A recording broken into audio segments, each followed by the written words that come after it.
మీరు బ్రాంతి వ్యాపారాల్లో జాయిన్ అయ్యి బెల్ట్ షాపులు, ఆయనేమో అక్కడ ముఖ్యమంత్రి గారు ఇసుక మీద బ్రాంతి షాపుల మీద కథం దొక్కేస్తూ సాక్షాత్తు అసెంబ్లీ సమావేశాల్లో గౌరవ ముఖ్యమంత్రి గారు మాట్లాడుతూ ఎవరో బ్రాందీలో ఇన్వాల్వ్ కావడానికి వీల్లేదు, బ్రాందీ షాపుల్లో బెల్ట్ షాప్ పెడితే ఫస్ట్ టైం పెడితే 5 లక్షల రూపాయలు ఫైన్ వేస్తాం బెల్ట్ పట్టుకుంటే, సెకండ్ టైం అయితే లైసెన్సే క్యాన్సిల్ చేస్తాం, ఆ షాప్ లైసెన్సే క్యాన్సిల్ చేస్తామని చెప్పినటువంటి విషయాలు రాష్ట్ర ప్రజలందరూ చూస్తున్నారు.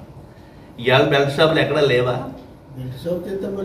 కాదు, బెల్ట్ షాపులు అదిగో బెల్ట్ షాప్ పెడితే బెండ్ తీస్తామని చెప్పాడట ఆయన అసెంబ్లీలో. ఈవేళ బెల్ట్ షాపులు నడుస్తున్నాయో లేదో ప్రభుత్వానికి తెలీదా? ఏదో ఒక చోట అయితే మాట్లాడగలుగుతాం. గ్రామానికి 2-3 బెల్ట్ షాపులు ఉన్నాయి, 2-3 బెల్ట్ షాపులు నడుస్తున్నాయి.